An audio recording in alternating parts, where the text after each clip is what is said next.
গাঁজা সহ একজনকে আটক করেছে বাংলাদেশ সেনাবাহিনী।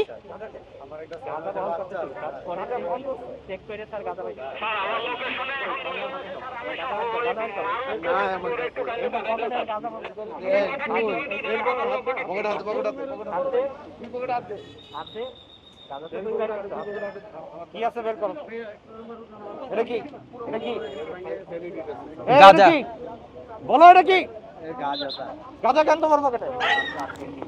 হ্যাঁ গাঁজা ফালাই দিছে নাকি? তুমি ফালাইলা কেন? তুমি ফালাইলা কেন?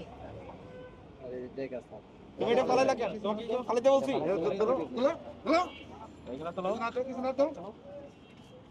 তুমি নেশা করে গাড়ি চালাচ্ছিলা কেন? না স্যার নেশা করি নাই স্যার, আমি গিয়ে যাইছিলাম নেশা তোমার পকেটে এগুলা কেন তাহলে?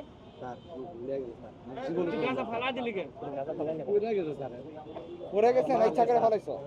ইচ্ছে করে ফালাইনি স্যার। মিথ্যা কথা বলতেছো কেন? স্যার দেখলেন তো মিথ্যা কথা বলতেছো কেন? স্যার আমার একটা 6 মাসের বাচ্চা আছে স্যার। তোমার বাচ্চা আছে? জি স্যার, আমার আর কিছু নাই স্যার, আমার গাড়িটা ওই জায়গায় হ্যাঁ, স্যার, গাড়িটা সবগুলো পকেট চেক করো, সবগুলো পকেট। দেখেন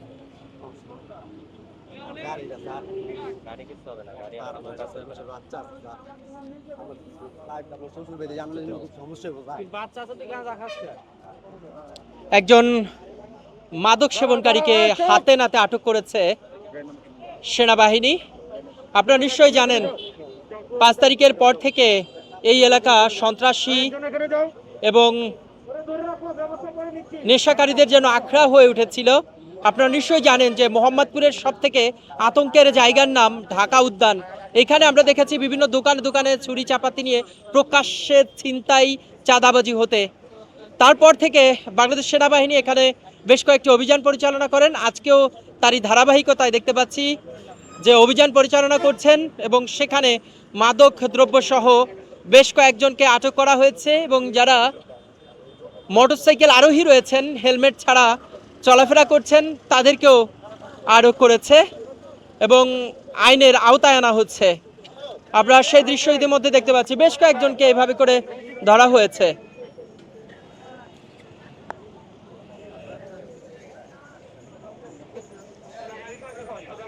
যাকেই সন্দেহ হচ্ছে তাকেই তল্লাশি করা হচ্ছে।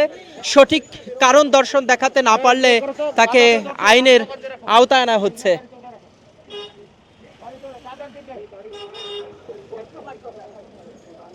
গাঁজা সহ একজনকে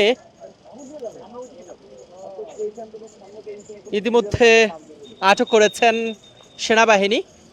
এভাবে করে প্রতিনিয়ত তল্লাশি চলছে এবং যারা মাদক দ্রব্য সেবন করেন বা মাদক দ্রব্য বিক্রি করেন তাদেরকেও আইনের আওতায় আনা হচ্ছে। যেমন দৃশ্য দেখতে পেয়েছেন এই ঢাকা উদ্যান, আমরা দেখেছি রাজধানী মোহাম্মদপুরের সব থেকে আতঙ্কের একটি জায়গা, যেখানে দিনে দুপুরে ছুরি চাপাতি নিয়ে বিভিন্ন দোকানে ঢুকে ঢুকে ছিনতাই করত। সেই এলাকায় আজকে আমরা দেখেছি সেনাবাহিনী বেশ কয়েকজন মাদক সেবনকারীকে আটক করেছে এবং যারা সন্দেহভাজন হয়েছে এবং যাদের আচার আচরণ একটু উদ্ভট মনে হয়েছে তাদেরকেও সেনাবাহিনী আটক করেছেন। তাদের যে প্রিজন ভ্যান রয়েছেন ভ্যানে তুলেছেন এবং পাশাপাশি আমরা দেখেছি যারা মোটরসাইকেল আরোহী রয়েছেন হেলমেট পরছেন না, সড়কের নিয়ম মানছেন না, তাদেরকেও আইনের আওতায় আনছেন এবং এখানে ট্রাফিকের একজন কর্মরত রয়েছেন যিনি আইনের যে প্রক্রিয়া আইনের ধারায় যেটি আসেন সেই মামলা দিচ্ছেন। আমরা সেই দৃশ্যই দেখতে পাচ্ছি। কালের কণ্ঠ থেকে আপনাদের সাথে যুক্ত রয়েছি ঢাকা উদ্যান ঝাল থেকে গাবতলীর যে প্রধান সড়ক রয়েছে সেই সড়ক থেকে।